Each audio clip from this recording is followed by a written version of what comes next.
Hey, Marianne.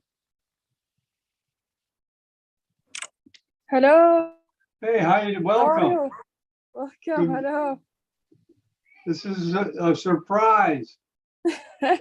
Yeah, How are you doing today? fine. Uh, Today wh- wh- I'm off from my work. Are Just you at work like now? Are you at work no, now? no. I'm off today. Oh I my don't have a God. work. Yeah, so Watch out. I just now returned from the gym, and at my home now. Everything is fine. Oh, good. Good. Yeah, Yeah, Sammer has a talk on Saturday. yeah. Okay. Uh, I don't know because I was in the work. I think so. At Well, Saturday. I am going to use your TikTok as advertisement because the TikTok just says, Yeah, it says the time, Saturday at 3 o'clock. It doesn't say yeah. the date, so I can use it. Do you know what I mean? Uh-huh. Okay. No Do you have your problem. camera? Do you have your camera today? Yeah, I have. Why not? But Can you put it on? I couldn't open it because you don't promote me to Paintless. Okay, you can put your camera on. Put it. Let's see. Do you have a camera? You don't look Yeah, like you have it. yeah. I now I have a camera, but you Okay, don't put it on. promote me. Put it on. Put it on for your. Because if you, I'd like to introduce you to neurosurgeons, but it's better to see your face. Do you know what I Okay, mean? no problem. Why not? Yeah, why? I like your attitude. Why not?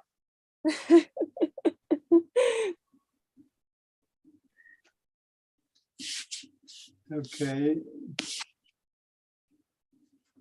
you gotta work on it. Are you on a laptop or a smartphone? No, iPad. I use an iPad. iPad. Okay, well, I Yeah. can't really tell you what to do to get the screen. But there should be an option, a screen option to Okay. okay, try now. Okay, you should try now. Okay. Now I can open the video camera. Oh, there you go. Okay, there you go. Okay, Hello. okay. Do you want to host? You can host. All you do is introduce yourself. Hi, I'm Mariam. I'm a med student Yeah. from Baghdad, Iraq. Okay.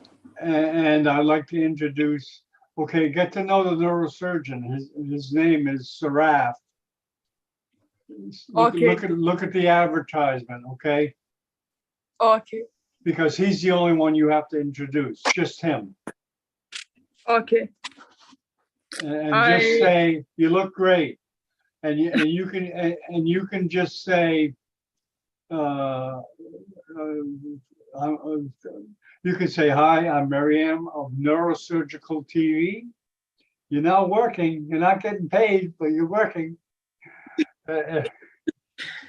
And I have the pleasure to introduce you to Sri Lanka Neurosurgery Grand Rounds with the head Saraf.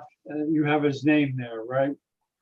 Okay. Mura Singhi, a neurosurgeon from Sri Lanka. Mm. Welcome, Saraf. Welcome, Dr. Sarengi. You want to introduce all this? No, you do it. You do it. All I'm going to do is I'm say, actually I'm, I'm ready just to introduce myself. no. You're going to introduce the speaker. Here's No. what I'm going to do. I'm going to say, hi, I'm John Bennett from Neurosurgical TV. I'd like to introduce you for the host for this broadcast, Mary Ann. and then you take it from there. And you just introduce him, okay? I'm hesitate. Actually, I'm hesitate. What's that? I'm hesitate. You're what? I don't think so. I can do it. Okay, you can do it. You do it in medicine, right? Don't you Okay. have to introduce people in the conference? Okay. Have you ever done that before? Okay, yeah, I think, yeah. Yeah, that's all you do. It's the same thing as you do in medicine. Hi, I'm so-and-so. I'd like to introduce so-and-so. Very simple. Wait. I need to write it.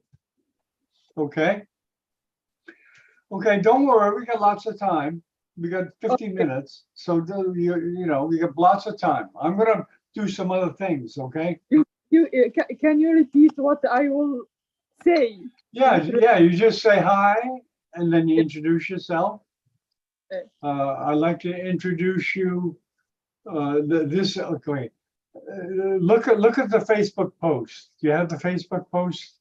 For Facebook post, yeah, wait. Yeah, let me get it. I'll get it. Okay, I'll help you. Okay, I'll lead you through. We got lots of time. Wait. But in this, what happens in medicine, sometimes you're just thrown into things, and you're not really, you know what I mean? I see. That's what medicine's like. The last post. No, that's what medicine is like. You get thrown into situations. Okay. Okay, I'm gonna screen share what the conference is today. And you've done it in medicine all the time. Okay, here's the information. Okay, if you want to write it down.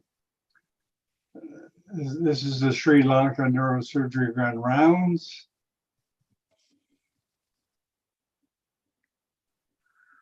And I'd like to introduce you to Sarath Munasinghe. Wait, at the beginning, I will say, hi, my name is Mariam Naji Awadi from Baghdad, Iraq. Yes. From Neurosurgical TV. And you could say you're part of the neurosurgery group with SAMR, if you want to say that. Okay. And you're interested in going into neurosurgery. Okay, and today we have the Sri Lanka, you see this poster? The Sri Lanka Neurosurgery Grand Rounds. Okay. Sri Lanka, okay. Okay, and the head of the group is Sarath Munasinghe. What? His name is Sarath Munasinghe. You see the name, right? Name of the doctor? What? Wait. No, the name of the speaker. Yeah. Surat? Yeah, Sarath Munasinghe. Okay. Mansa شنو؟ Mansa Nigi? Well, you guys have funny names too.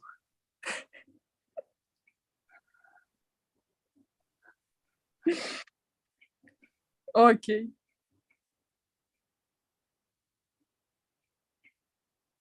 Okay, then You got this that? one? Okay. You introduce him, Sarath Munasinghe, and you can say he's a neurosurgeon from Sri Lanka. And Okay. and I'd like to turn it over to him. Welcome, Sarath, or something like that, something friendly.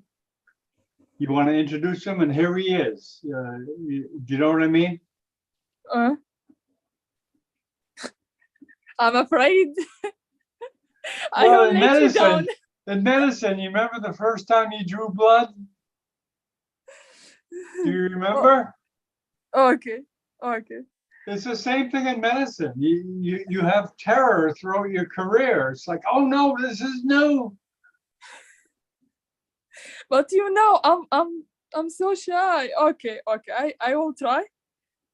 Okay. Okay, you can do it. You do it in medicine all the time. If, Don't if worry. I make any mistake, try to interrupting. Don't worry. Don't worry. You do it in medicine all the time. You'll be introducing other people in conferences all the time. This is just your first time. And in medicine, it's typical to be a little nervous the first time you do anything. Mm. But all throughout your Mhm. career in neurosurgery, you're going to be doing new things that you have to be confident, and you know you can do it. You've done it before, etc., etc. But the first time you do an operation, you're going to be nervous. You're going to have someone over your shoulder, of course, in neurosurgery. But just imagine what some people would think, how can she do that, drilling into a head and cutting tissue? I mean, these are real things to be nervous about. Yeah. However, you're going to do it because you've been in medicine. You gradually be introduced to the fact that, yes, you can do things. You can help patients. You can do things to help patients. Once you begin to realize that, you'll gain confidence that, yes, I can do it. I've done it before. I've opened someone's skull before. Neurosurgeons do it every day. Okay. Okay, let's practice. We can practice. Okay, let's practice right now. You read my mind. No, this is not being recorded. It's on YouTube, but it's not being recorded. Okay. Don't worry about it. Okay. I'm going to go 10, 9, 8, 7, 6, 5, 4, 3, 2, 1. And after that, after I say 1, Okay. you take your time. You may say, Okay. hi. Hi, everyone. My name is Mariam Najer Awadi from the group of Dr. Samer Mentorship and Neurosurgical TV. Today, we have a neurosurgical from Sri Lanka, Dr. Strauss Mansangi. He is a consultant neurosurgery at Sri Lanka. The end. Right, okay, and good day, Sarath. Welcome. Or something like that. Just something friendly to introduce him. Okay. Okay, something that you feel comfortable with saying. And good day, Sarath. Welcome. And thank you. The time is yours, or you can start your presentation. And I'll let Sarath explain how they're going to structure it, because they're going to have a couple of other neurosurgeons. But then you sit back and watch like everybody else. You don't do anything else. Yeah. Unless there's a fight. If there's a fight, you have to referee. Okay. When I say Dr. Strauss Manasangi is a consultant neurosurgery at Sri Lanka, then I will say, good day, Dr. Strauss. Welcome. You can start your presentation now. Yeah. Yes. That's it. Okay. That's it. Perfect. That's it. Okay, let's do it again. Ready? 10, 9, 8. Put your hand down.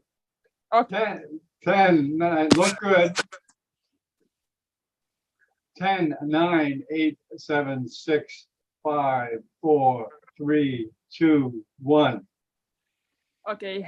Hi, everyone. My name is Mariam Naji Awadi from a group of Dr. Samer Mentorship Iraq, Baghdad, now on Neurosurgical TV. Today, we have Sri Lanka neurosurgery, Dr. Strauss Mansangi. He is a consultant neurosurgery at Sri Lanka. Good day, Dr. Strauss. Welcome. You can start your presentation now. Okay, excellent. But you can tell you're reading it. You're looking down. Whatever you have written, put it up near the camera. So you're looking at the camera while you're reading it. Can you do that? You have it written down on a piece of paper? What?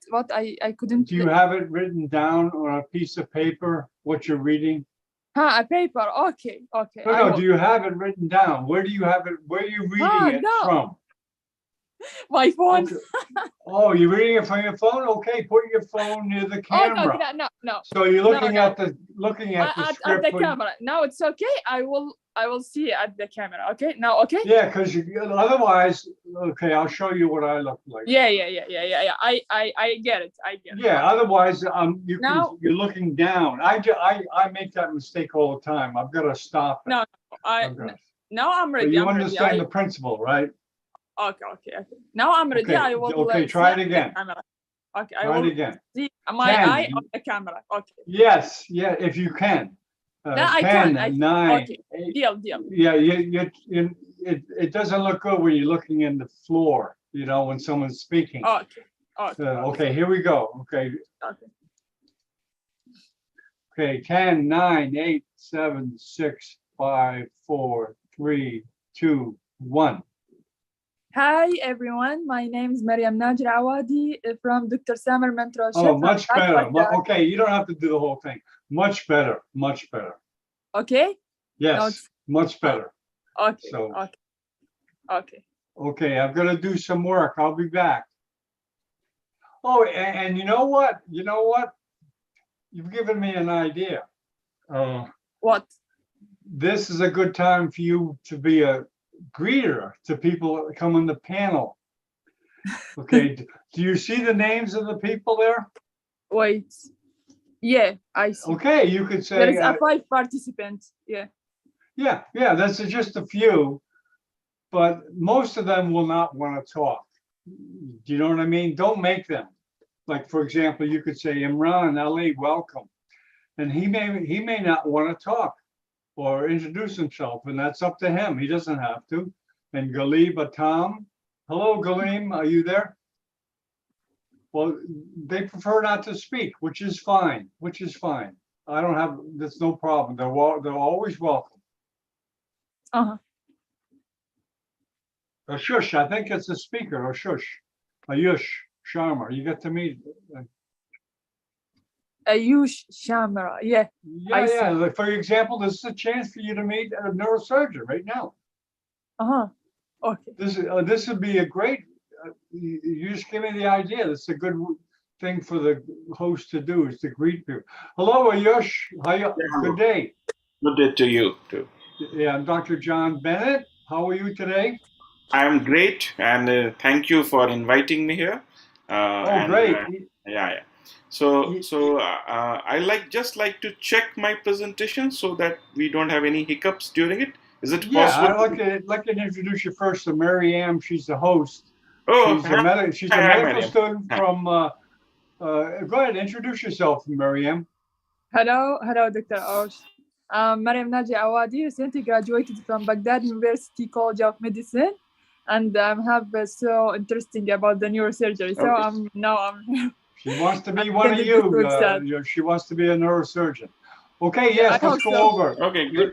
Let's go over your. Okay. Great to see you. Yeah. So, Mariam, great to see you here, and it's a pleasure meeting you. Although it's a virtual, but hope you will enjoy the little presentation we have today. Yes. Okay. Sure. Yeah, Sure. so- Thank you. Sure. Okay, you want to go through your PowerPoint to check it and make sure everything's okay. Yeah. One second. Okay. Yeah. Oh, Sarath is here already. You have to meet the. Can you see the PowerPoint? Yes, I can see the PowerPoint. I'll just go through one of the videos so that you know that they are the one who are most problematic normally. So Do you have any sound in the video? No, there's no sound. Only the video. Okay, so that's not a problem. Okay, it's going well. Okay, thank you. You see it, right? Yeah. Okay. So I think that should wait. So we'll wait for our colleague to join us. Yeah, that's no problem. It's only if you have sound sometimes that you have a problem. Yeah. Hello, Sarath. Hi, John. Hi, Ayush. Yeah, nice sure. to see you. Hi. Same here. Pleasure. Okay.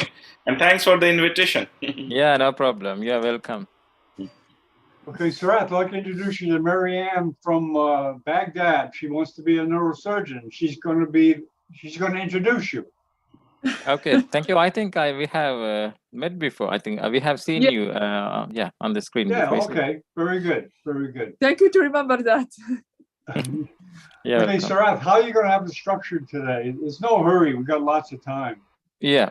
So what we'll do is, first of all, I'll have a little bit of introduction, and then Ayush can go ahead with his presentation, and then I can start my presentation. And in the meantime, we can have a discussion. Like, for example, we'll have a little chat, Ayush and myself, on the cases that we have discussed, like what he would have done in his setup and what I would have done under the circumstances and with my resources, like that. So it's going to be an interactive session as well.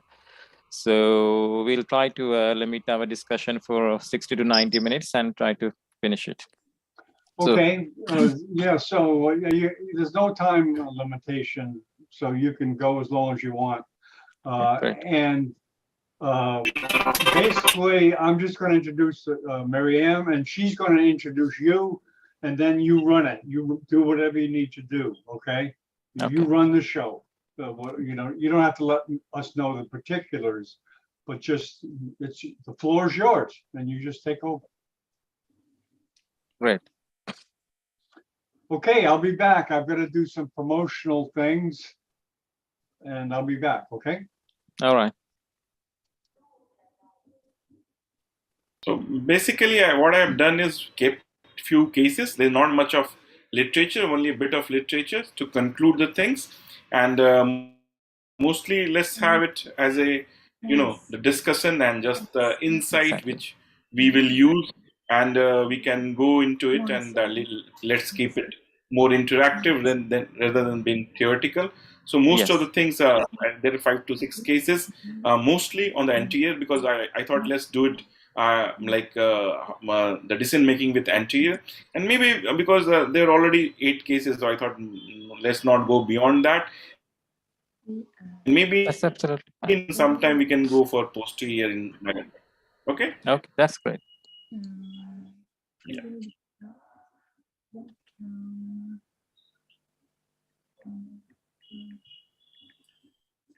So how are things in your place now? Hope everything is settled. There are a lot of things in between. Yeah, I mean, it's a continuous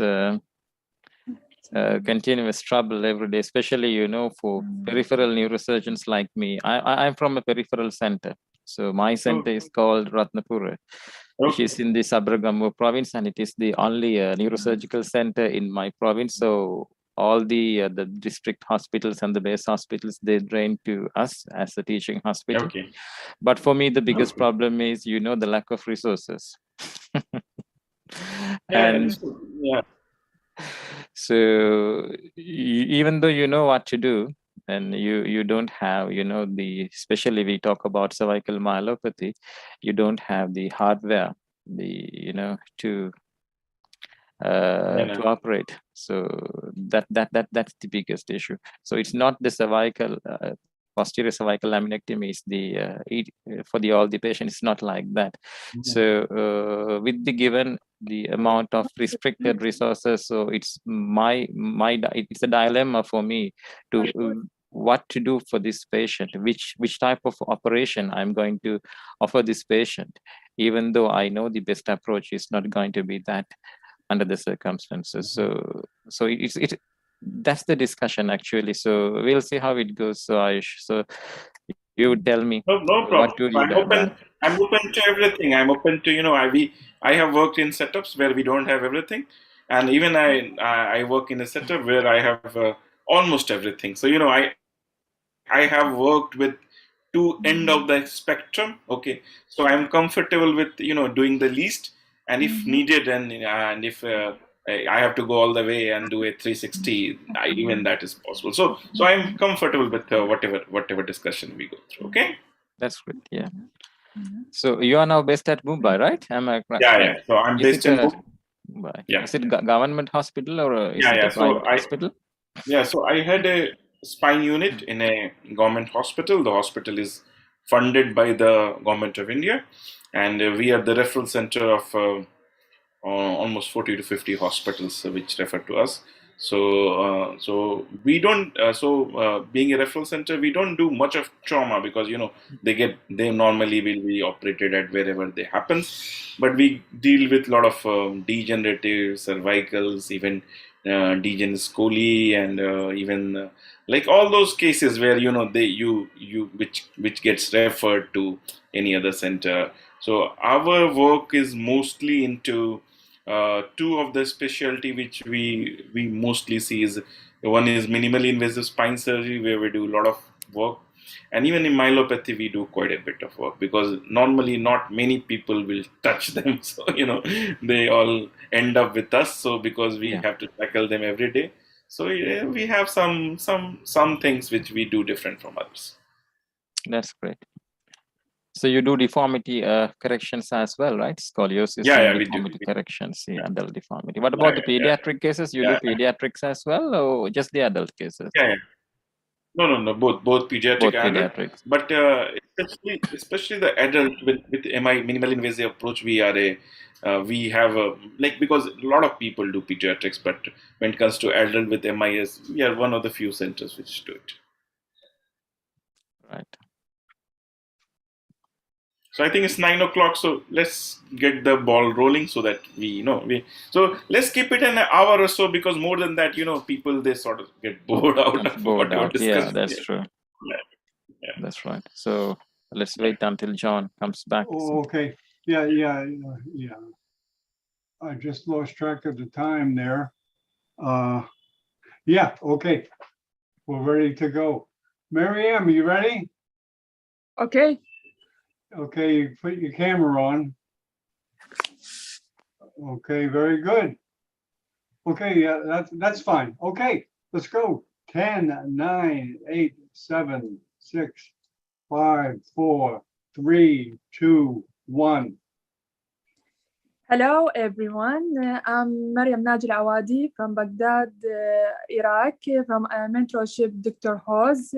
Now, today, we have a webcast from Sri Lanka in the Neurosurgical TV. We have Dr. Sroth Monsangi from Sri Lanka consultant. So, hello, welcome, Dr. Sroth. Hi, Miriam. Hope you Hi. get a good day. Hello. Yeah, hi, thank you, and welcome to Sri Lanka Neurosurgical Grand Rounds. And today we have the pleasure of the company of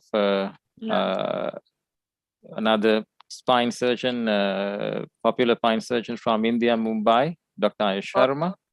Okay. So he's joining with us for the first time. And so welcome, Dr. Ayush Sharma. Hi, Ayush. Thank you, Welcome. Shubha, for the invitation. It's a pleasure to be here, and I really appreciate it. And let's go with the proceedings without wasting much of your time. Right. Okay. So today, first, what we do is I will very briefly introduce the topic, and then we'll go for Ayush presentation. And let me share my screen. So I hope you can see the slides. So yes, we can. Yeah, we can see it. Perfect.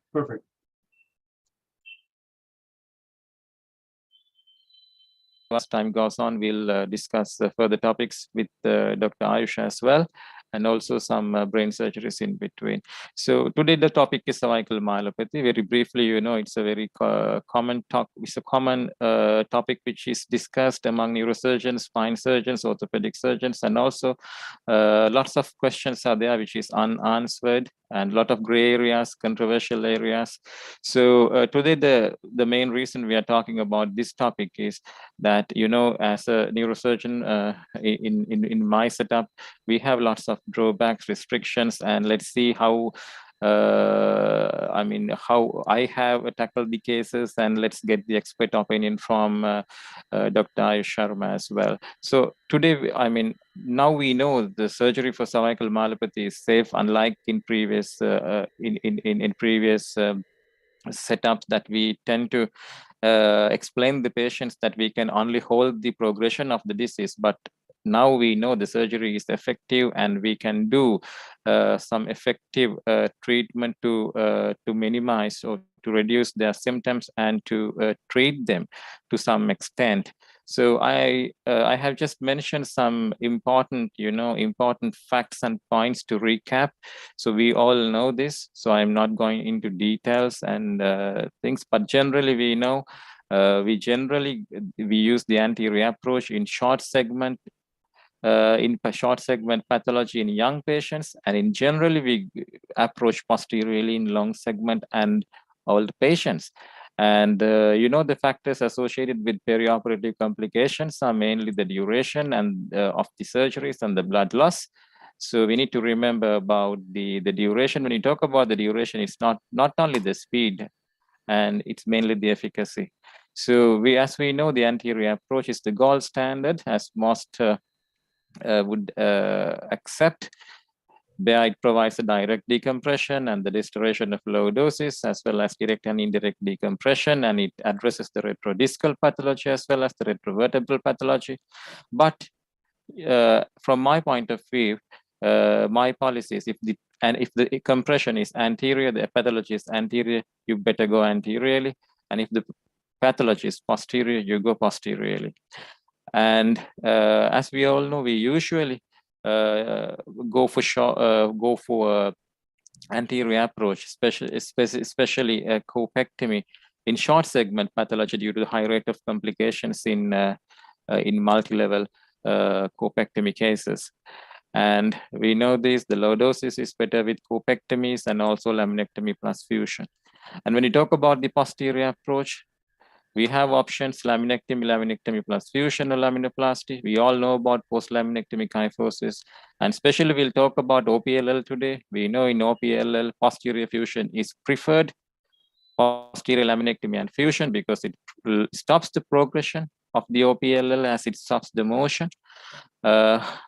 And also we know about laminoplasties, where the complications or the problems such as neck pain, and it has no decompressive effect if there is less than 10 degrees of low doses, as well as some delayed deterioration, which is in laminoplasty. And also OPLL, and nowadays the incidence is high because we identify it more and more. So identification is the most important thing, and we had to determine the best approach.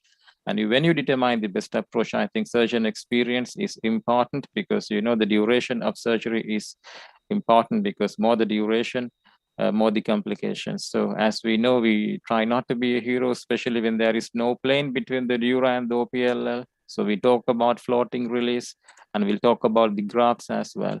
So in my point of view, we have a high volume of patients, but it's a dilemma when it comes to convince them for surgery, because when you explain a patient that there is a risk of progression, deterioration, most of the times they don't believe it.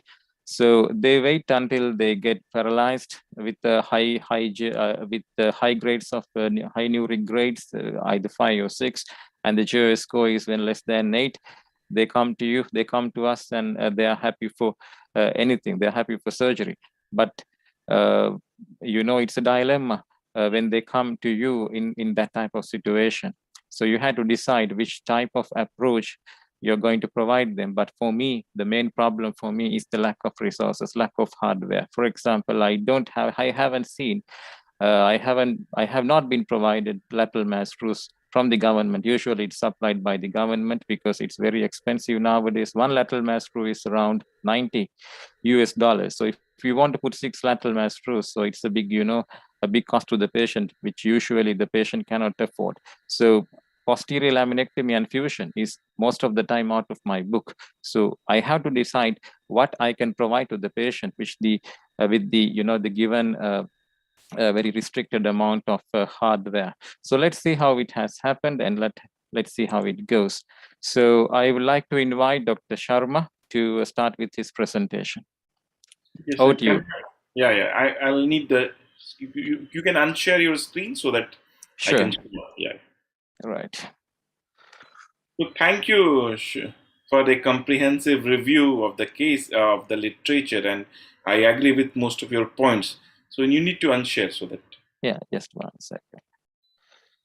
So I agree with most of the points, and we all have our own challenges, and we all have our own technical difficulties for whatever. So my idea today was to show you few, sorry, so few cases, and we can talk about it, how things.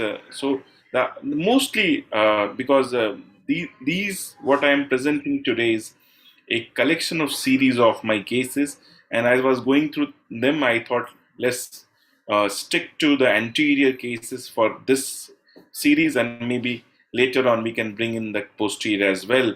So basically, when it comes to anterior approach, we have option between ACDF and corpectomy, and that is where the debate lies, when to do, what to do. So more than a review of literature, this is my own experience, where what my own points on what I have chosen where, and let's see what my learned colleague has to say on what we did. And I'm open to any comments, review, criticism, because we are all here to learn and gain from each other experience. So I'm Dr. Ayush Sharma. I'm a consultant spine surgeon in Mumbai, and let's see how to go about the cervical approaches. We are all aware there are uh, both of them, both the approaches, ACDF or ACCF. They have their own advantages, and they do have their own caveats as well. But both of them, if used in a good way, in a proper technique, do result in a beautiful surgery. So let's start with the first case. He's a 50-year male presented with bilateral uh, weakness of C5, C6, C7, T1 with signs of myelopathy. You can see that this is the MRI, and you can see beyond the C4 you have a significant compression which is happening, and some cord changes as well. And you can see this is the CT scan which shows there's a not a organized OPL, but there is a definitely a compression which is happening just posterior to the body. So what do you do for this case? He is already has weakness. He has we look at the MJS scores in our center, and he has an MJS score of 16. And what will you do in these cases? What will be your choice of if you decide to go for surgery? How do you approach this case? Do you have the axial cut of this the MRI, Ayush? So because no, I'm not put it here because just to make it simple, but I can tell you, you can see, can you see my point here? So at these two levels there is significant compression, because you can see from posterior also you're getting a compression here.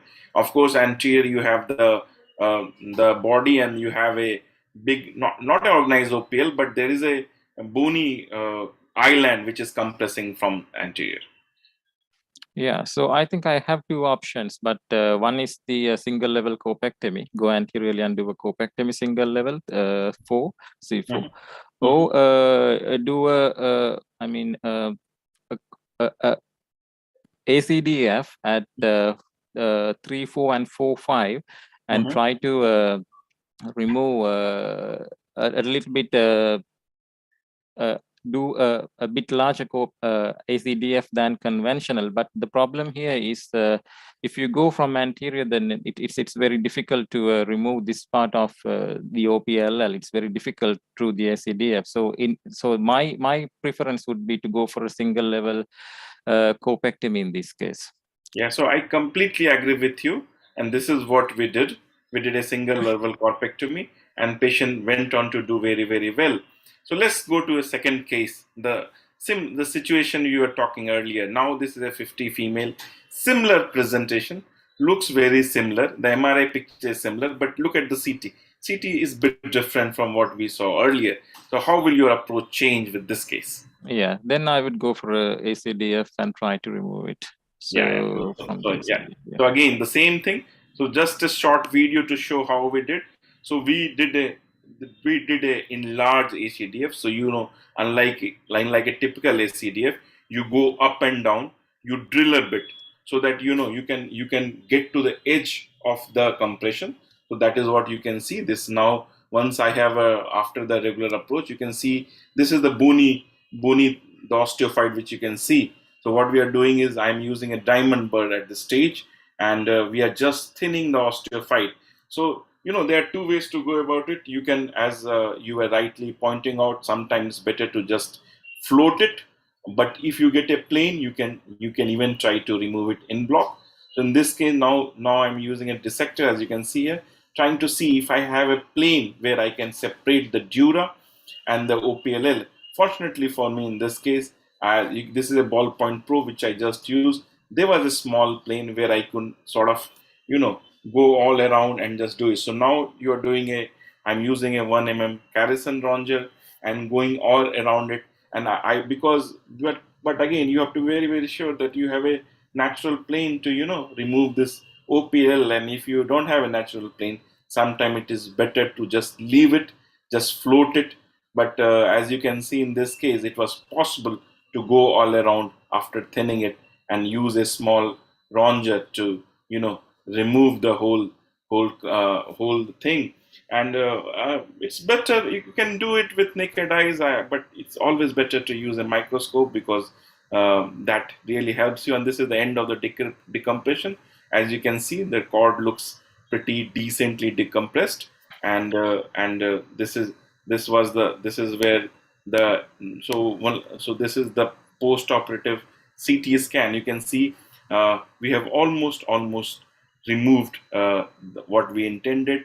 And so you don't need to, the idea is to show that you don't really need to go for corpectomy all the time. Extended ACDF can also give you a pretty good result. Will you agree with my approach on this case? Very nice, very nice. I 100% agree. Okay, so let's move on to the next. This is a different case, a different ball game. Again, a male patient with a significant myelopathy with multiple level involvement. What are your thoughts on this case? Yeah, I mean, a similar case actually I have also with my presentation. So you can see there is a kyphotic deformity as well. So I would go for a dynamic X-rays as well in this case. And how old is the patient? Patient is 65 years old. 65, relatively old. So you have two options, as I said earlier. Either go for posterior approach, and there is no OPLL. So go for posterior laminectomy and fusion, or else you go for anterior corpectomy, 4-5. Yeah, I think 4-5. But I think there is 2, 3, 4, 5, 6, 7. 6, 7 also, there is kind of a cord compression as well. So a 3-level corpectomy is, some people do it, some people don't do it. I have done 3-level corpectomies. But if you do 3-level corpectomies, I think you have to go posterior as well. You have to strengthen it from the posterior. So it's going to be a 360-degree approach in this case, I suppose. So we had exactly the same thoughts. And he's 65 years old. He had some cardiac issue. He is on equasprin plus clopidogrel.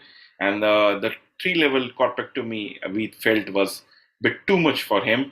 And we went with a different approach. And this is what we did. We went for 3-level ACDF. But look at this. This is a 2-year follow-up MRI. And he has improved from MJO score 19 to 18 to 16. And not only that, look what I want to show you here. Look at the signal changes. That 2-year follow-up MRI. You can even see the reversal of the signal change. So sometimes a multi-level ACDF can work and help you get out of a 2 or 3-level corpectomy, because once you restore the lordosis, the spine sort of simply falls back. So I agree with you.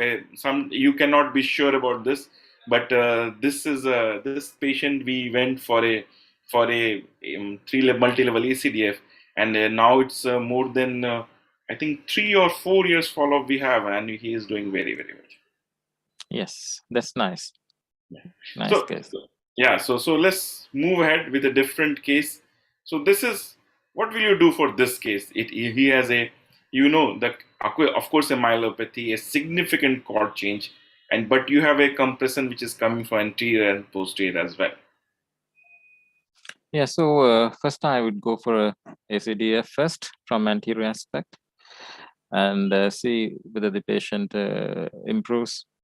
And if the patient improves, I think you don't need to do anything. But if the patient does not improve, then you have to go posterior as well. But I think these type of cases I have done also an anteriorly ACDF, and it works most of the time. Yeah, I agree completely. So this is what we did, and look at this is again a 2-year follow-up MRI. Look at how much just by restoring the height. Okay, so what you see from posterior is nothing. What I believe is just the folding of the PLL, which has folded because the anterior height has gone. So that is what you see. The moment you restore the height, moment you restore the lordosis, you can get away without going posterior in most of the time, as you rightly pointed out.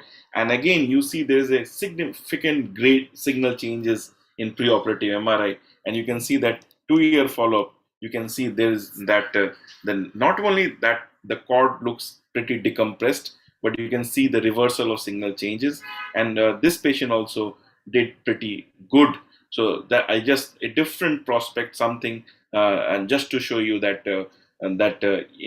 most of the time, as you rightly pointed out, my friend, that ACDF will do the trick in these cases. Great. So let's go to the next case. So no, this is just to show you that this is again important concept which all of us should know, which is the concept of the K line. So basically the K line is a line which you draw from the center of the C2 and the center of C7, and this what tells you whether so basically if the K line is negative, you need to go anterior, because then the posterior only approach might not work in all the cases. This is one concept I wanted to introduce to all of you here, because this concept is very, very important. And this brings us to the next case, which is a big multi-level OPLL with a K line negative. What do you think should be done here? Because we all say that posterior is the best approach here, but patient is a K line negative, and if you go posterior, you might not be able to get the whole thing out, or might not be able to restore it enough to compress it completely. And to go anterior, it's not easy, because it needs 2-level, at least 2 to 3 level corpectomy, and you have OPLL here. Yeah. It's quite a tricky one to decide. So it will depend on the other factors as well. The patient's age, comorbidities, and your expertise and the resources as well. So K-line negative, because as you correctly mentioned, in patients with K-line negative, so the tendency is to go anterior. So I have done few cases on this as well.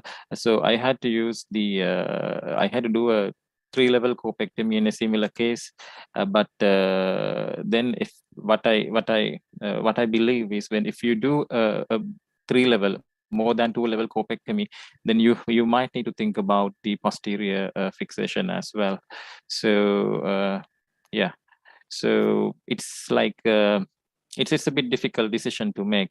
So I would, depending on the situation, I would go for a corpectomy, as I said, or maybe I will consider a posterior laminectomy plus fusion as well, depending on the circumstances. But in my preference is to go anterior in this type of case. So we had the same thought process. We knew we have to go anterior, but I was very reluctant to. He's, I think, 68, 69 years old, and I was a bit reluctant to go and do a 3-level corpectomy. So we did something different. This is what we did. We went for 3-level ACDF, but see what we did. What we did is, this is a concept. You shift the K line. So what we did, we went and broke all the osteophytes or those 3 levels, give a lordosis, and now you see this is what is called shifting of the K line by doing a multi-level ACDF. And you see how the dent, you can see the dent in the cords. If you see the post-operative MRI, you see how the dents of the cord is still there. But this is again, once you fuse, this is what you were talking about earlier. Once you fuse them and you decompress them and you shift the K line, you can get away without doing a 3-level corpectomy. And if you see a follow-up, again, these are all 2 years follow-up. I'm not talking about 3 months, 6 months follow-up. These are 2-year follow-up MRI, and you see how the OPLL, which was not removed completely, has almost thinned out once you have fused it, and this is what the literature says. So this is something you can. This is something which we did for this case, and we thought, and we got away from doing a 3-level corpectomy. What are your thoughts on this? Yeah, I mean, it's really nice to know this. And how many cases have you done from this, Ayush? How many cases so So far? we are very this is not something you do regularly, and we did it. I think this is 4 years back, and now recently I think the images you see here is from an article which was published I think 1 year back, and that is the time we saw okay, there are other people who are doing it as well. But when in this case we thought this could work, and believe me, my idea was also to go posterior if need be. But fortunately for us, the patient did very well, and we never had to go posterior. But when we went for this, I was never sure if this will work the way it has. You can see it has worked, but we kept the option of going posterior and even to add a laminectomy if need be. But fortunately, that didn't happen, and it seems it works. And now if you I forgot to put the article here, but you can search for it, and now people have published. So this image what you see on the other side is from an article which was published some 1 year ago, and we did this case from. So we have only 3 or 4 cases to show. We don't have a big series, but I think the idea was to show this could be an option in such scenario where you want to get away with from a corpectomy. Right. Yeah. So let's go to another case. Now this is a big OPLL. Look at the canal occupancy ratio, which is for the OPLL, which is more than 60%. What do you think about this one? Yeah, I think these type of cases, I think in my point of view, I think should be addressed anteriorly, because it's 2-level. So 2-level corpectomy can be done. So I think Yes. So even if you this is, and if you look at the surgical decision for these cases where you have more than 60% canal compression, there's no other way but to go anterior. We did a 2-level corpectomy, and but we also added posterior just to be on the safer side. So it was a anterior plus posterior job. In fact, in this particular case, and has been our experience, we went posterior first and then anterior. It's sort of, it is an individual choice, but it sort of increases your safety margin. Once you do posterior and give some amount of lordosis, there is some more space for the cord to fall back, and then going anterior might be easy, because these are not very easy cases. And this is again, this you can see this is from 2018, the MRI on the left side, and the right is from 2020. So again, a 2-year follow-up. So and this patient again went we have a 3.5-year follow-up now, and you can see good fusion. And this is the video of the patient. He came with a significant myelopathy, but except for some fine movement which is still restricted in his hand, he went on to do very well. So we thought this. So this is again something we wanted to talk about. What about this? Yeah. Can I ask one question, Ayush, for the previous one? So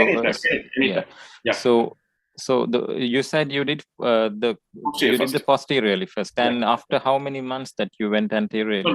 So we did posterior, and we went I think within 72 hours for the anterior. Okay. The only reason I staged this because doing anterior and posterior together in one OT is sometimes it's too much to do, two complicated cases in a one day. So just that I did posterior, I did the lateral mass fixation, and and patient was okay. He didn't do very well immediately post-op with the posterior, and after 72 hours we saw he was fine. We asked the anesthetic, they tell he's fine to go. So all these things depends upon how the patient is, how is your setup, how confident you are about this. So we went in within 72 hours and did anterior. Right. That's great. Okay. Okay. So let's go to the next one. Oh, sorry. So what? This again is a myelopathy with a significant kyphosis. What is your options? Yeah, again, as we discussed earlier, so if you do it posteriorly, it's a little bit the reduction, the get back to the alignment is a little bit difficult. So I think you have shown some cases like this in the before as well. So either ACDF, multi-level ACDF, or corpectomy. So I think you have done ACDF Yeah. So quite nicely. Yeah. So this is what we did, and my plan was always to go posterior as well, because I personally felt that this was too much 4-level ACDF. But patient was so happy, he never agreed for posterior after the surgery.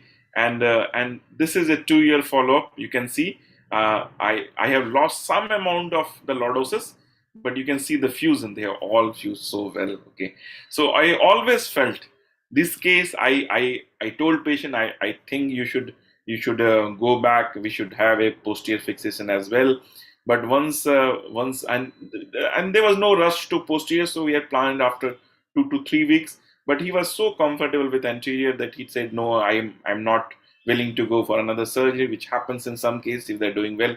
And this is a 2-year follow-up. We have lost some amount of lordosis.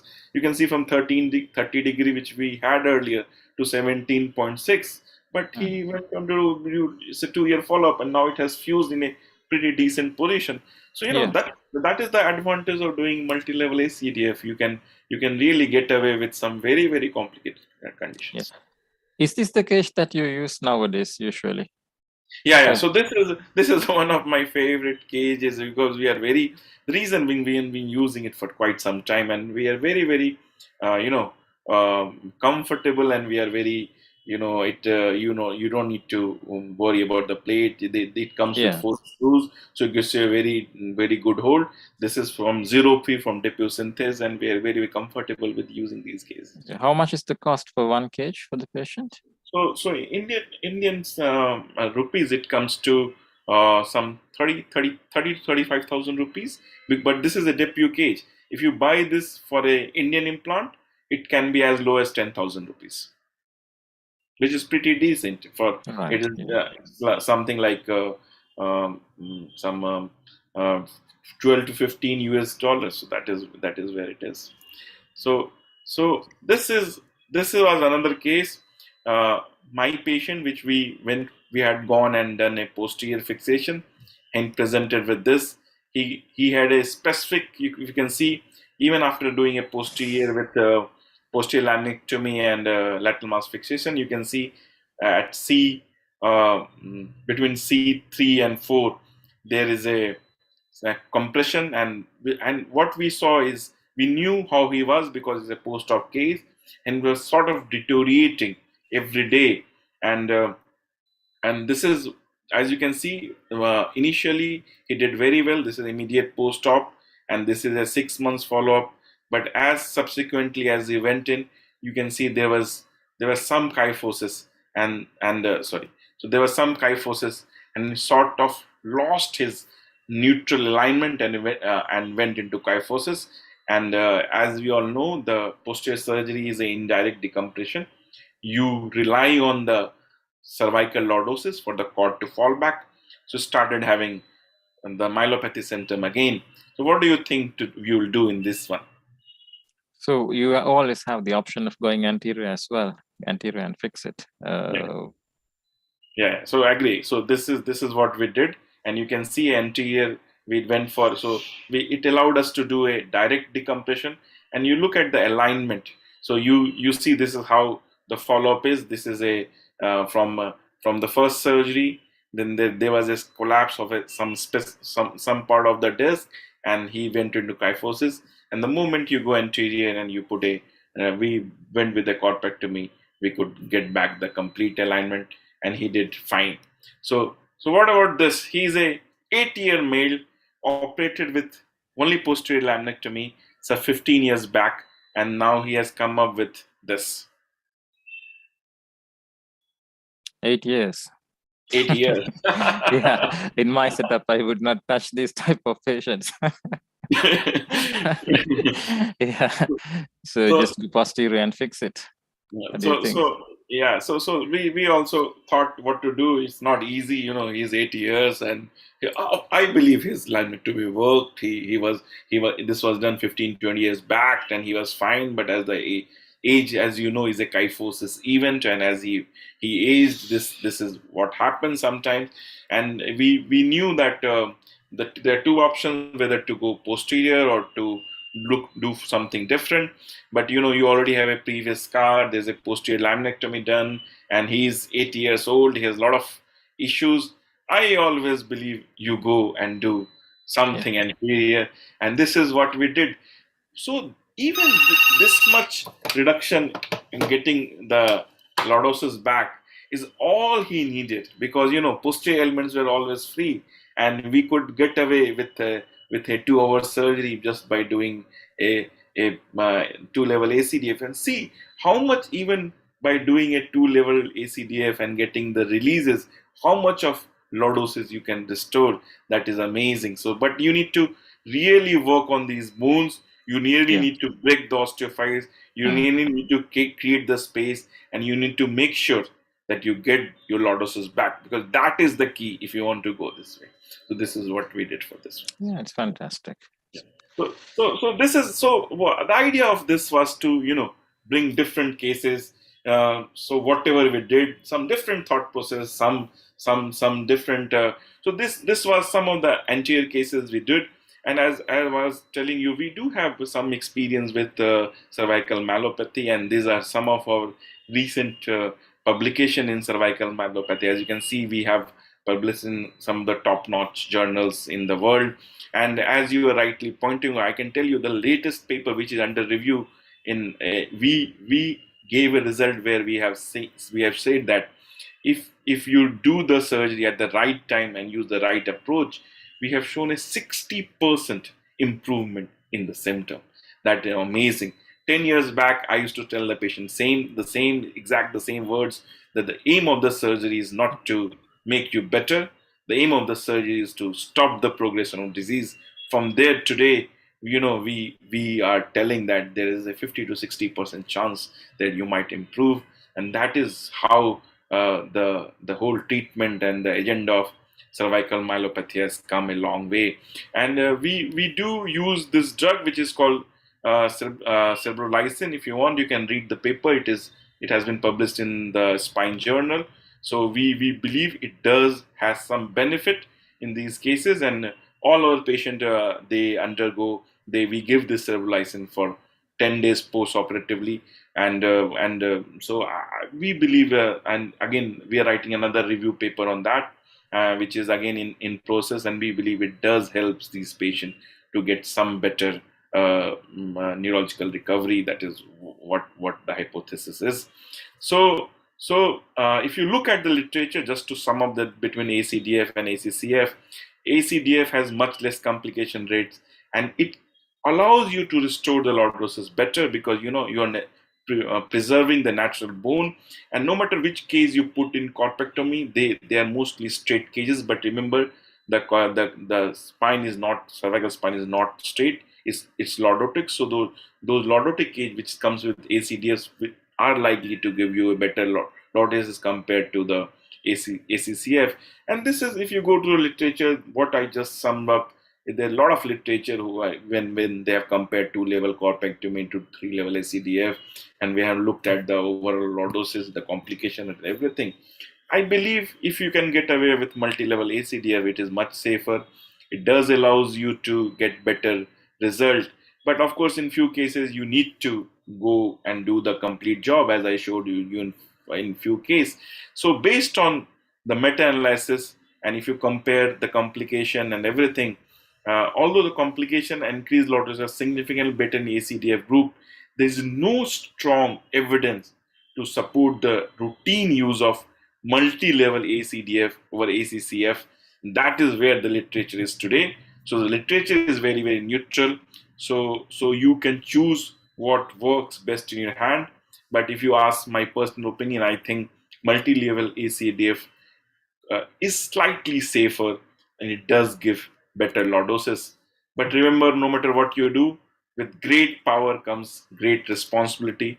whatever you do, whether you do prefer whichever technique, whether you want to do corpectomy or you want to do multi-level ACDF, be responsible in your decision, be responsible in your approaches, because these are great surgical techniques, but they do come with a great responsibility. So thank you for having me here. These were some of the cases I just wanted to share. Yeah, thank you very much, Ayush. I think it's a fantastic presentation, and we learned a lot of new things as well. So really happy, because we haven't discussed these cases before, right? So it's like it's a learning experience as well. So right, it's been very nice to see those cases with excellent outcomes as well. So I also learned a few new things from you. So let's try to implement those as well in near future. As far as I'm concerned, so I'll show you my cases. So my problem is, so we know all these facts. So we know the literature and the evidence behind it. But as a neurosurgeon, when it comes to decision making with the the available armamentarium, so I'm in a bit of dilemma what to offer in this type of situation. So let's see my cases. So I think you can I already unshared. share your experience with us, right? Yeah, sure. Okay.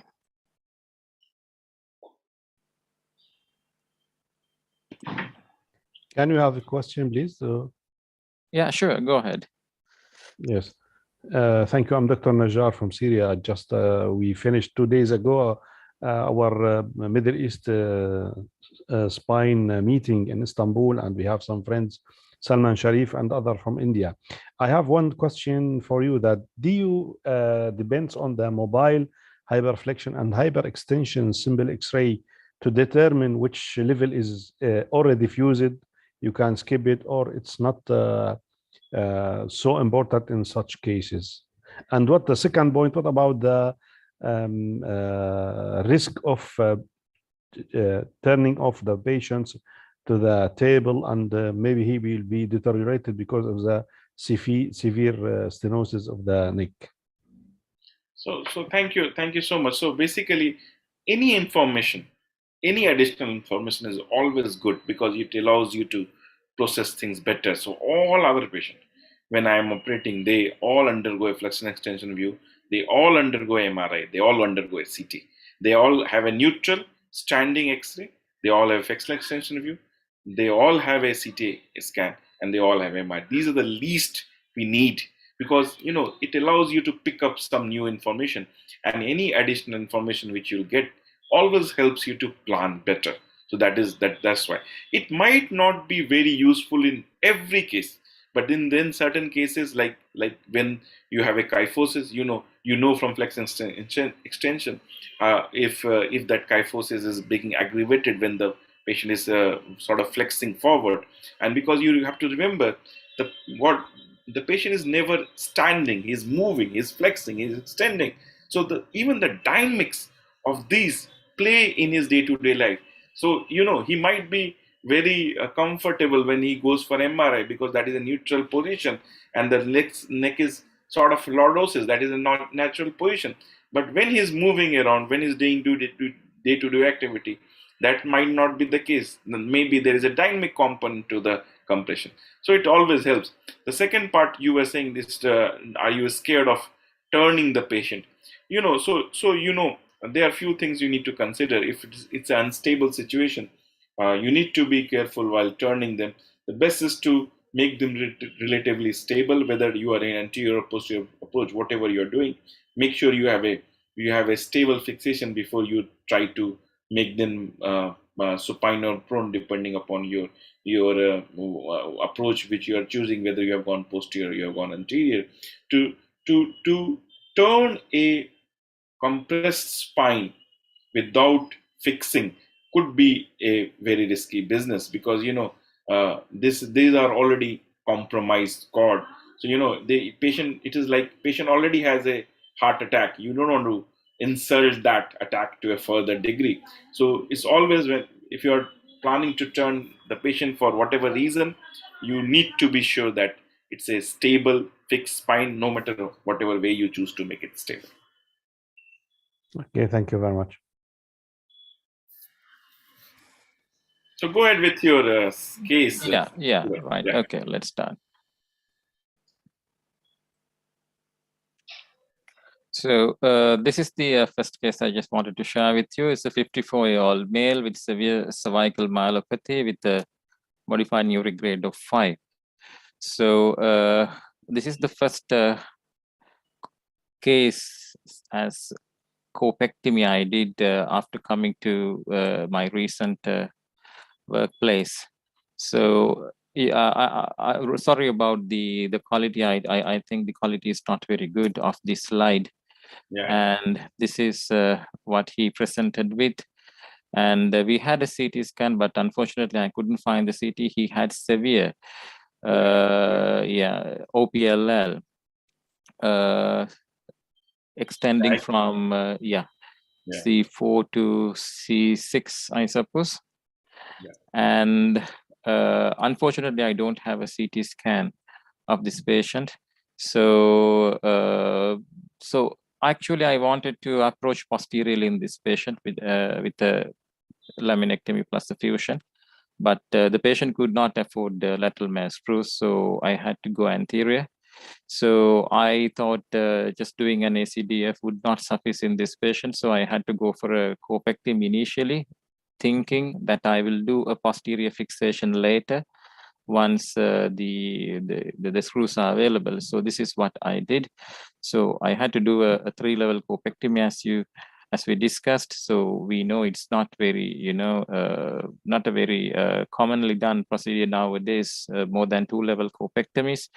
But it was a very, very severely adhered to the dura. There was no plane, so I had to use this floating technique to laterally separate the OPLL. So this is after 1 year, and but still I had, as I said earlier, I could not do the posterior fusion. But the patient improved a little bit, not dramatically. There was a slight improvement in the JOA scores. So what is your idea about opinion about this type of cases, Ayush? What would you do on this type of cases? So I'm not as great a surgeon as you to go and do 3-level for anterior. It requires we have to respect you for it. It's not easy to do that. First of all, for no matter who you are, it takes quite a bit of surgical skill to go ahead and do a 3-level corpectomy with where you can see a lot of the lot of OPLL, and it's almost like compressing 50% of the canal. So it's a great job, very, very well done. So congratulations on that.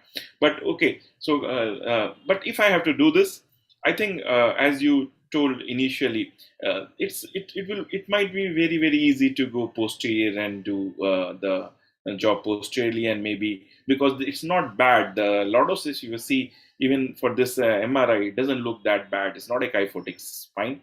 So to do for average surgeon, I think it will be much easy to go posterior, do a laminectomy and fix posteriorly, and if needed, maybe if you want to and see if still the needs are there, you can go and do a selective anterior. But even as having said that, I think whatever you do, I think it turned out to be very, very well done, and congratulations to you for doing such an excellent case. Okay, thank you, Ayush. Right, so let's go to the next one. This is another 38 years old male with a modified uric grade of 4, and this is what he presented with. Again, severe myelopathy, and this is the axial cuts. And if you see the CT, you can see again OPLL at 4-5 level. So again, the same problem. So a little bit of element of dish as well in this patient. So the option again to go posteriorly or to go anteriorly. So in this case, I thought I would do a corpectomy at 2 level. And one reason is because, as I said, the lack of the lateral mass truths, number one. And number two is regarding the ACDF cases. I don't have the all the sizes. One ACDF cases is nowadays cost around 63,000 Sri Lankan rupees, and the plate just cost about it's 90,000. So if you put three ACDF cages, it's cost around nearly more than 200,000 Sri Lankan rupees. So when you compare the cost between ACDF and the corpectomy, so the corpectomy is less expensive. So you will see more corpectomy cases in when it comes to OPLL in my practice, which may not be the ideal, even though considering the evidence and the literature, but I had no option. So rather than providing just a posterior laminectomy for this type of patients, so this is what I did. Again, a 2-level corpectomy, and he had a very good improvement post-op, a very good recovery. So this is after 6 months, and this is him. So he had severe myelopathy with a neuric grade of 5, and this is after 6 months. So he had a very good improvement with the surgery. So you have any comments, Ayush, on this one? I think considering your constraints and everything, it's job well done.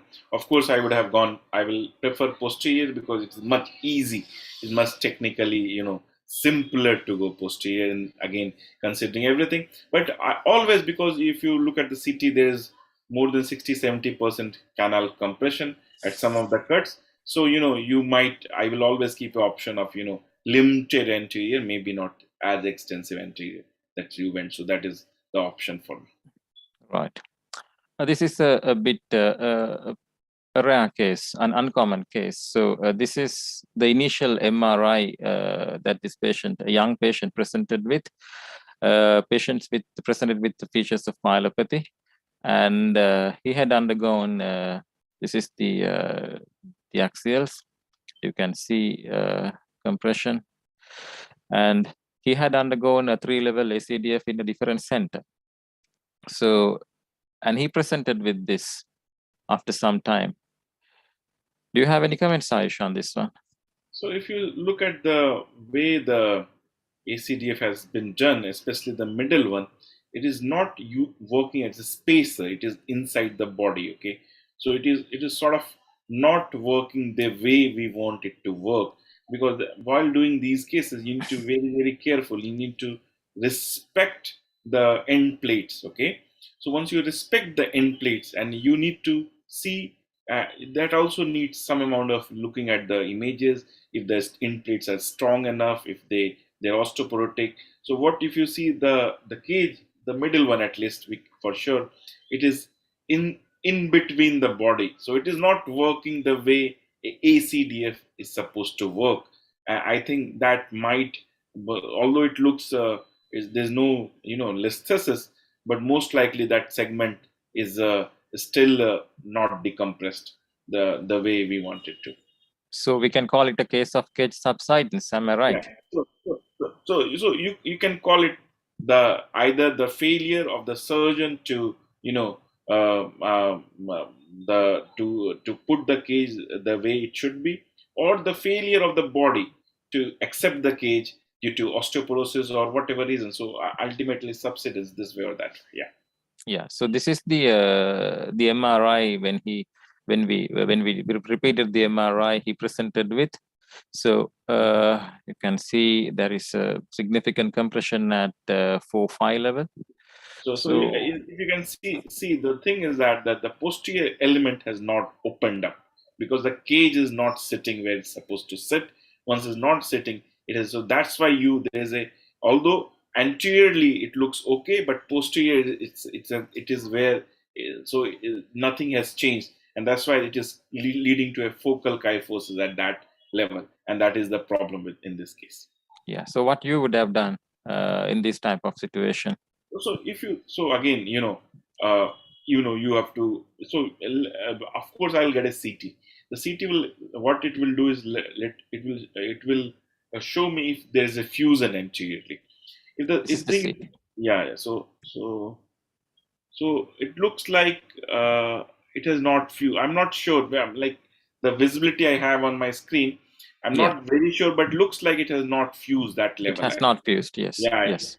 So that makes your job easy. Okay, in fact, in a way, because that question is very, very important. Whether you want to go ahead and do it anteriorly or you want to go ahead and do it posteriorly. Okay. So if it is fused, you don't have an option. Like the going anterior becomes a very, very difficult challenge, because you have to really break everything and then reconstruct, because it has not fused. Now you have both the options. You can go anterior, remove that case, because that case is just loose, and you need to see, there are a few things you need to consider. What was the approach taken? If the left-sided approach, you may go to the right, and you might find a virgin plane, and so that is what I will consider, and then remove the cage and release the posterior element and use a whatever. So I can do maybe a partial corpectomy, or and use a very, very big size ACDF case or a mesh case, whatever works. So I think going anterior, considering it has not fused, makes sense to me. If I'd have seen a fusion on CT scan, my plan would have been to go all posterior. Right. I completely agree with you. We did the same. And we checked the recurrent laryngeal nerve on this patient. It was intact, and we decided to go on with the same incision as previously. So this is the MRI. So you can see the cages being shifted everywhere. Yeah. And yeah, so I had to remove all the cages. So, and he was a very poor guy. So I had to do a corpectomy and use the fibula graft as the autograft, because he couldn't afford a mesh cage, echo cage. So only he could afford the anterior cervical plate. So I used fibula. So I'm quite sure that you nowadays you don't use fibula autografts. No, I still use them, and in one of my most complicated cases, I have used a fibula, and because they are the best craft. I'm because only thing is with the mesh case, it is a bit faster. You don't have to spend some half an hour harvesting it. But if you have time and if you can do it, I think this is much better than any mesh cage, because it's a flat bone, and it allows you to it's a beautiful fusion is what you will get. And a recent case where I had a tumor, and I had to remove half of the the pedicle and everything from posterior just to approach it. There was no way I could do anything but to use a fibula. And now we yesterday I saw the post of follow-up, and we use the fibula as a lateral pillar on the lateral side, and in spite of that, it has fused very well. So it's a beautiful tool, and unfortunately we are sort of missing on using it. But believe me, when you are in trouble and where you cannot use mesh cages and all the fancy things, go back to this fibula, and it will be a bailout technique for you. So don't forget the fibula. That is what I like to. And it's a beautiful done. So you have a very good lordosis, and I believe it will fuse beautifully. No problem. Yeah, he did remarkably well, and this is after 6 months, and he's getting better and better. So I think we did a good job for him. Yeah. And this is another case, 65 years old, previous C5 laminectomy done in another center for cervical myelopathy, neuric grade 5. So this is the X-ray he presented to us with, 65 years of age. And this is the flexion extension X-rays. You can see some dynamic instability in this patient. And this is the MRI. Right. So actually, I don't know the rationale why he was offered just a C5 laminectomy in this case. Very difficult to agree with the C5 laminectomy for this. Yeah, yeah, it's actually a C3 for laminectomy. Yeah, C3 laminectomy. So he was like JOS less than 8. He couldn't walk properly, and again, what are your thoughts? What would have been your approach in this patient? So as I Is it- showed in one of the cases, Yeah, normally you, I'll go for a 3-level ACDF. Okay, yeah, because it's much simple, and of course a corpectomy is also fine. I have nothing against it, and I think yeah, it will work very well as well. But only thing is you preserve a lot of natural bone when you using that ACDF, and it is slightly safer, I think. But at the end of the day, as we have been discussing, it all depends what resources you have, what you believe you can achieve. For me, it will be a 3-level anterior ACDF. ACDF, right? That's great. Yeah. So this is what I did. So again, it's a very poor chap. So I had some of these expandable cages available, 2 or 3. So I decided to use one of these, but I don't have a good experience with this expandable cages because I had several failures with this, with screw loosening after some time. So, but I had no option other than that. So, but again, patient improved remarkably well. So now he's walking. Here he is. He couldn't walk initially. Now he can walk with difficulty. So the outcome is good, but although it was not the ideal option for him. Yeah. So it is better to use a fibula and a plate than to go for the expandable case, because it worked for you in this one because the end plates are very well sitting. So your positioning of the case was very perfect. So it became like a load sharing implant. So there was not much of mobility, but but only 2 screwed in top and bottom, and holding Yeah, some cage this big. Even if there is a small mild alignment, you could be in trouble sometimes. So trouble. any given day, I will take a fibula and a plate over this. Yeah, 100% agree. Unfortunately, this guy couldn't afford at least a Yeah, no, I plate. understand. Completely understand. Right. So this is another case of cervical myelopathy and OPLL. So this is not, I mean, straightforward case. Can see the OPLL there. I could have done the ACDF as well, or go for a corpectomy single level. So my option was to go for a fibular graft single level corpectomy, and this is the graft we put, fibula. This is after 6 months using. So he also did very well. The outcome is much better in the patient as well. Another case, 36 years old, again, similar scenario. You can see. Yeah. Posterior, there is a quite bit of. Yeah. Intradiscal, I mean, it's a bit difficult. I mean, it's a very difficult case, this one, because it was actually intradural. The disc, you can see this one almost inside the cord. Yeah. So again, the patient could not afford, so I had to go for a corpectomy in this case as well, single level corpectomy, and with the fusion with the cage. So This could you find it easily, or was it sort of going there was no rent in the dura, I suppose, because the disc looks pretty posterior in the MRI that you just showed. yeah, so it was basically intradural actually. So Okay, intradural. So because that's what it was. So it was very difficult. Yeah, So I had to be. Yeah, go on, carry on. yeah. So did you had to repair the dura anteriorly, or Yeah, it was fine? yeah. I had to put some Duracell glue, tissue Okay. glue on that, and put a small piece of fat, and did the repair. Okay, great. So right, another one. So this is a few cases of posterior approaches. So this is a 65-year-old guy, again, severe myelopathy, JOS scores less than 8. Right. So I would like to ask from you about this patient, this case. So again, I will like to look at the CT scan, but it looks like it's like a sort of a patient with a uh,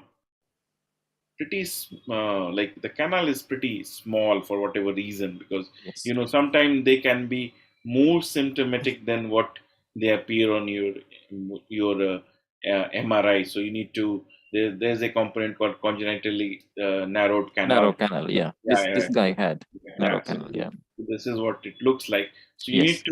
you need to be a bit careful with this ones, because you feel, oh, there is nothing much happening, but understand that the canal itself is narrow from the beginning. So even a small compression will lead to a bigger problem than you normally anticipate.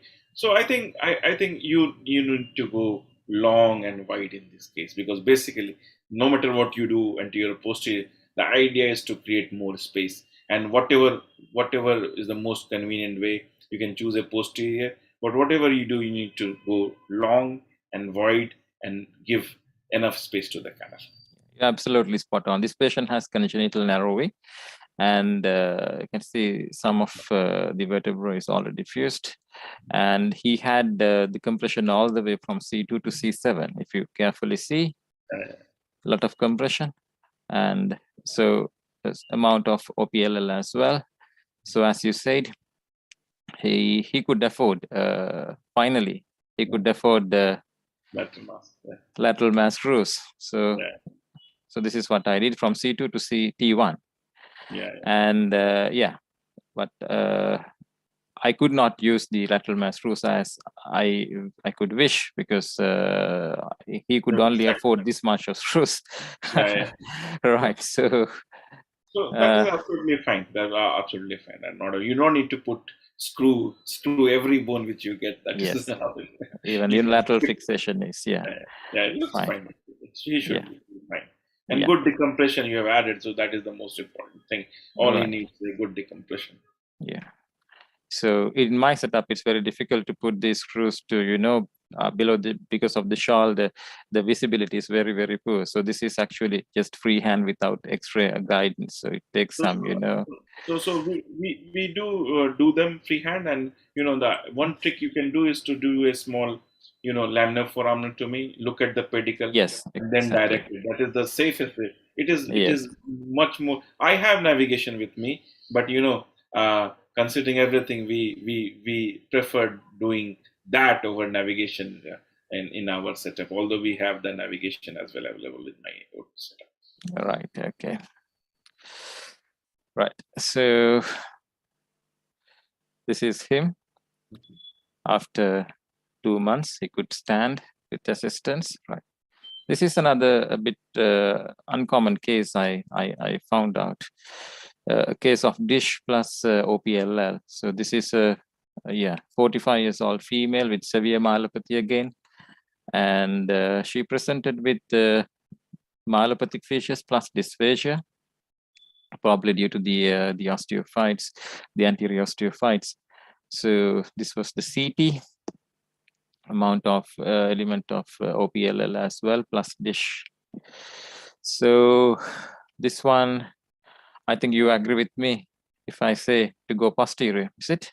Yeah. Go long and go wide. That is all you need to do, because they have a very good tendency to fuse. Fusion is never ever a problem in this case. All you need to do is to get enough decompression so that there is a decent cord fallback. Yeah. So what would be the extent of your construct? Is it starting from C2? So basically, I avoid removing the C2. What I do is I undercut it. Okay. So so what we unfortunately we have we use ultrasonic scalpels in these cases. So it allows you to undercut the C2 as much as you want very safely, and while protecting all the muscle attachments to it. Okay. So what I prefer is normally to undercut the C2, go down. Even if I have to undercut the C7, I don't mind. But ideally, the idea should be to preserve the attachment of C2. That is that you will need to do. But whatever, you need to make sure that you have decompressed it enough. But Yes. definitely you have to go to either you sacrifice C2 or undercut is up to you. But you need to go up to C2 for sure in this case. Yes, cannot agree more with you. So you can see short neck, very difficult. This is what I did, exactly as you said. C2 preserved, 3, 4, 5, 6, 7 preserved. This is what we did. But this is what happened, unfortunately, post-op. She woke up with lower limb power 0 bilaterally. So this is what we got. This is the case of white coat syndrome. So just one few things here, okay? That's why I was just go back to your image once back. Yeah. So no, not that. The post-op CT, post-op MRI. Sorry, post-op MRI. The one you showed where the white coat. Yeah. So if you see at the top, the thing is that the C2, if you the cord has not fallen back, okay, because of the remaining attachment of the C2. So that's why there is a problem with this one.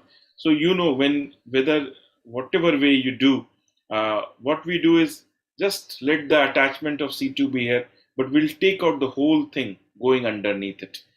But then it can only be safely done if you have ultrasonic scalpel. There's no way your rongers can do it. Even the burr cannot do it.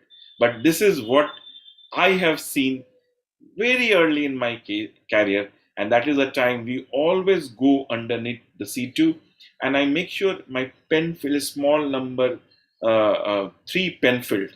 I can pass it easily. If I cannot pass it, I don't even mind taking out the C2. And this is because after the laminectomy the cord has shifted back, but it is getting impinged at the proximal junction, and that's why the patient has the problem with you. Can I interrupt? Dr. Arshad Parekh speaking. Yeah, please. Hi, Ayush. Nice Yeah, to hello. see you. I just saw you on Saturday at Holy Spirit. Yeah. You remember. Very nice. I'm sorry to interrupt, but what I'm seeing is there is a cord contusion at the level of C4, C5. And when he was showing this, Surat was showing this scan pre-operatively, why not the anterior approach was selected to go ahead? And this I have seen in my practice also, when there is such a bad OPLL, and if you go posteriorly, the chances of getting cord infarct is very high, because there is no place for an instrument to go in, even if you are drilling. So better to go anteriorly, decompress it, and even you may not have to do a full corpectomy, maybe partial corpectomy, and you may be doing a CDF, and you may avoid this complication, whatever has happened. This is my personal experience, and I'm very successful in that. And most of the time, I prefer to go anterior in this kind of cases, because posteriorly, chances of cord damage is much more than the anterior. And in my practice, corpectomy, we hardly do in any cases. Most of the time, we just drill the undersurface of the body, and we are getting enough spaces to get a decompression. Yeah, I agree with you, sir. So that's what I was talking about. If I have to go do this posterior, I don't think putting a ronge or even drills. They add a risk to the element. But if you have used the ultrasonic scalpels, they are the safest tool when it comes to that. And now we will only do this posterior if I have that tool with me. Otherwise, I'll go choose a different technique, maybe go anterior. Yeah, so that is what I was talking about earlier. Yeah. So you need to have the right tools to go do this, because it's you no matter what you do, the space so small, even a 1 mm ronger, when you try to put it, you are putting in a place where there's nothing to negotiate, and it is going to do some amount of damage to the cord. That is okay. But the cord is compromised. You see, the anterior spinal artery gets compromised anteriorly very badly, because there is a huge chunk of the ligament which is calcified and ossified. Yeah. Unless we drill it out completely, you will not get a free cord. Yeah, I agree.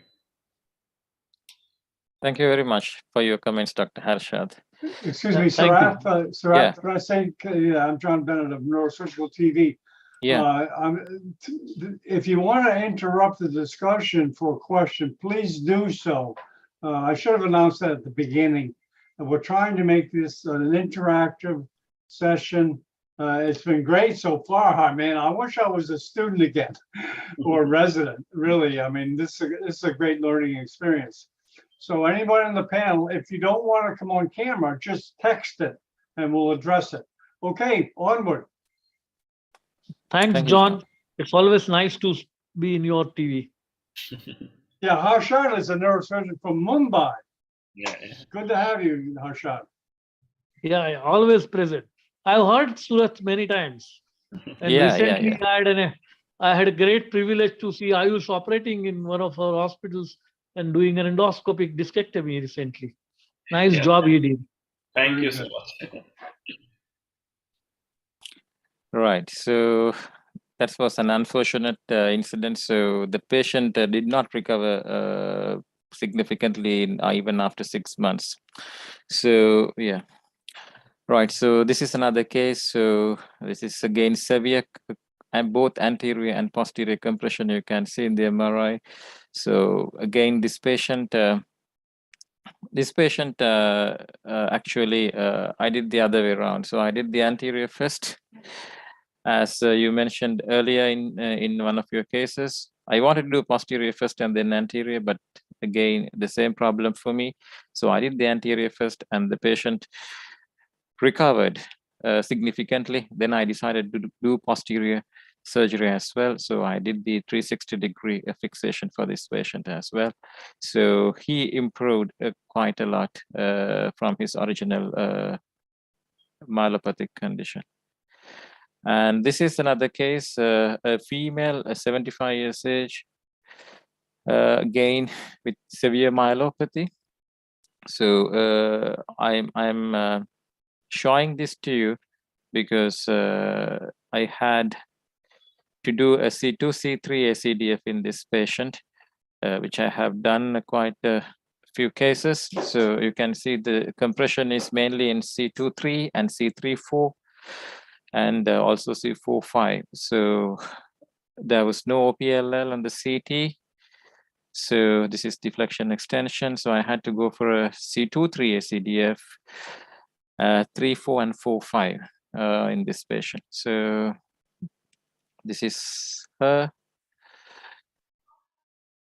She didn't have any hypoglossal nerve palsy or any other nerve palsies, so she was absolutely fine for her age and improved. So that was a bit uncommon, C2, C3. So what about you, Ayush? Have you done C2, 3 ACDF commonly in your practice? Yeah, so we I don't mind doing C2-3 because what I believe is the neck is very flexible. Okay, so there are very many ways to do it. You can go through the pharyngeal approach or extrapharyngeal approach, but what I prefer is I will always start with my 3-4 incision, and as I go in, I'll direct myself up, and I don't think, except for very few patients, normally it should not be a problem. Only thing you need to understand is there is quite a bit of flexibility with it, and you want to start with the anatomy which you understand very well. And as only thing you understand is you have to target your area, right? So I will always start with a regular incision of 3-4, but as I go through my approach, I'll direct myself to C2-3, and most of the time we should be able to do it. Thank you. Right, another case, this one I'm just showing you because I had to convert the ACDF to a corpectomy because of the poor bone quality. So this was planned initially as a multi-level ACDF, but when doing the ACDF, I realized that the bone quality is very, very poor and very soft. So I had to convert it to a corpectomy, but the CTs did not show any abnormality in the beginning. So it was quite uncommon and quite surprising for me. So I had to go for a hybrid construct here, so a partial corpectomy plus ACDF. So nowadays you must also be using this type of hybrid, isn't it? Opectomy plus ACDF, is it? Yeah, needed. You can. This is a good option. You should have all the armamentarium, all the option, and choose whatever comes, because there could be some surprises. So when doing a multi-level, at least in our setup, whether it's a lumbar or a cervical, we always get a DEXA done just to give us an idea, because the X-ray films on CT scan can be quite misleading, and most Yes. of the time when you are doing a multi-level, you could be up for a surprise. So it's better to be prepared for these cases. Right. So this is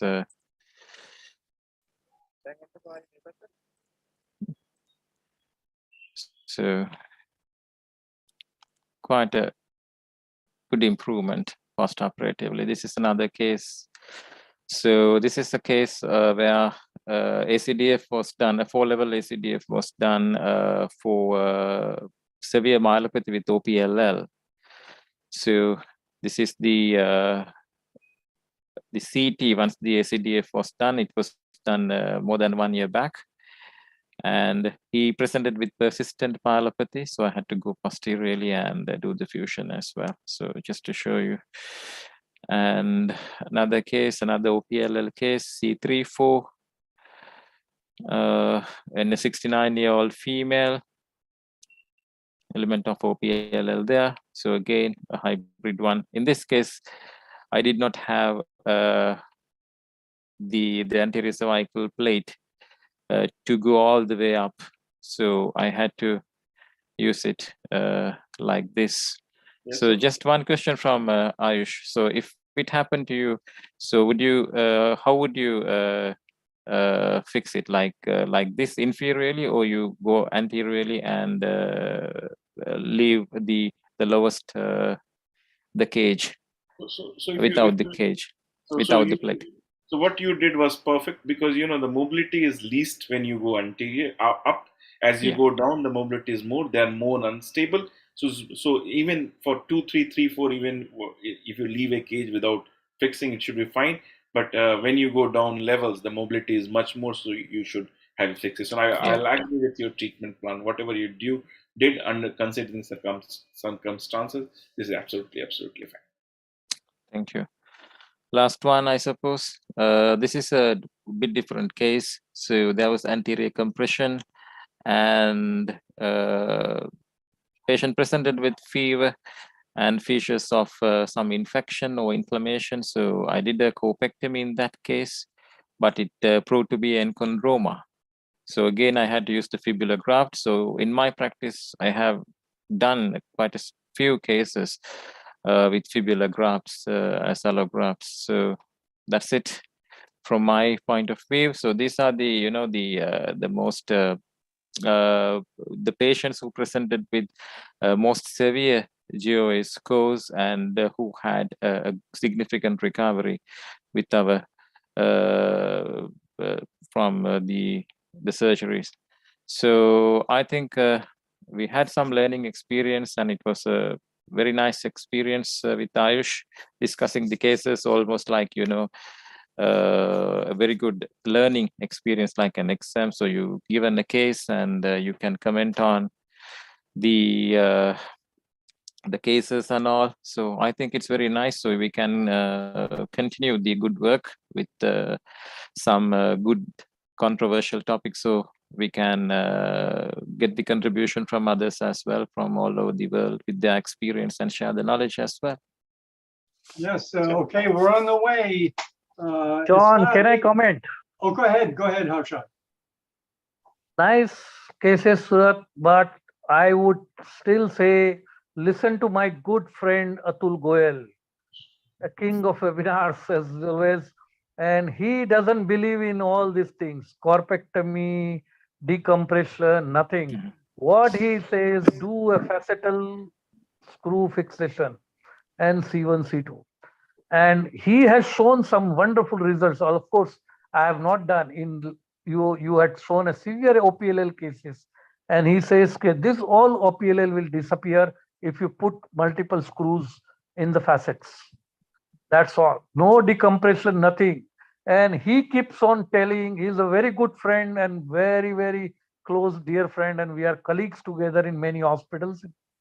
And he goes all over the world and says, facetal instability causes this problem, and put a facetal screw, Camillus technique, and you will go through. No need for decompression. No, even I do decompression. I do the same techniques. Of course, I have given up gradually the corpectomy.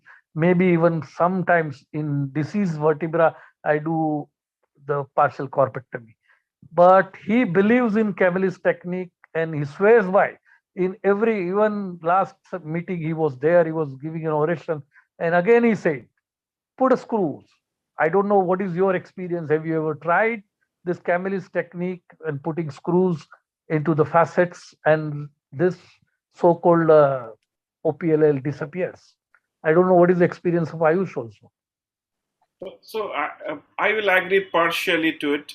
And if you have joined I was showing my initial cases, and once you have fused it, we have seen in some of the cases where I showed that the OPL does, and we had a 2-year follow-up CT and MRI, we does, thins out or sort of tends to settle down. But, Atul Goyal, there could be only one Atul Goyal in the world, and no one can replace him or replicate him. And that is where I rest the case. What works in him, we all have to, I have grown with him. I have worked with him. We are same batch, same people.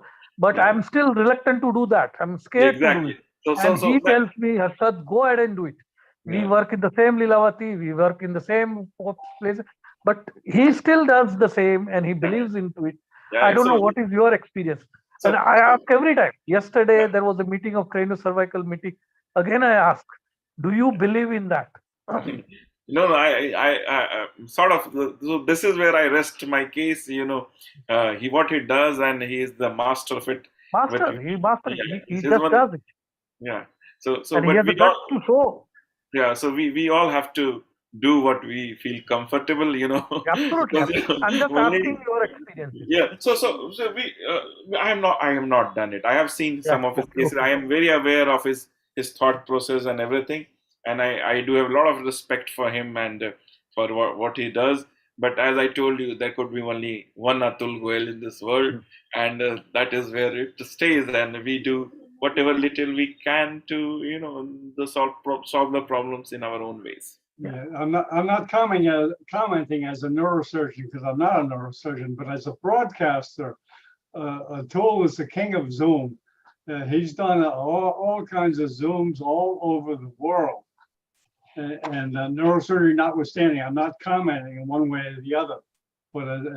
But I'd like to invite him, Sarath. Maybe we'll have him on here.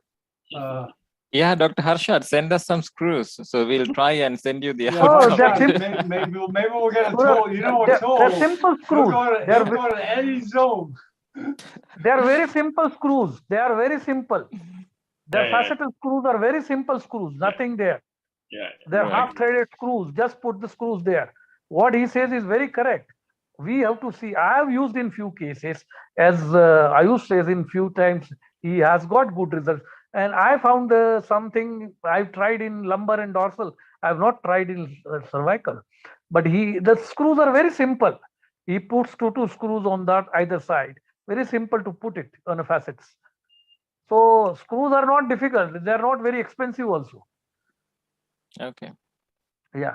So you can get it in your Sri Lanka also. It's not a problem. Yes, let's try it and see. They are cheaper than pedicle screw, I can tell you.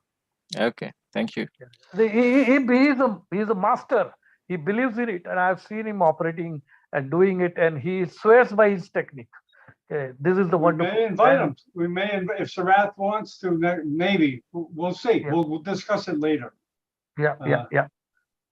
But okay, I think we'll wrap up. Sarath and Dr. Sharma, excellent. This is exactly what we were trying to do: interaction, commenting on the case. For students and residents, this is invaluable. And don't be disappointed in the number of panelists. There's a lot of people watching this, and there are a lot of people that really don't want to will want to watch anonymously, which I understand. But they're getting value from the discussion. It's not a YouTube video. This is a discussion. This is a live interaction. and that is different. So I'd like to thank you, gentlemen, and Mary Ann, I thank you for your first introduction. And we'll be seeing you in 2 weeks, right, Sarath? Thank Thank you, you. John. Thank you, Thank you, John. John. Thank you, so Ayush. much. Thank you. Okay, Bye. we'll And- go off the air. Thank you. See you in Thank 2 you. weeks' time. For networking.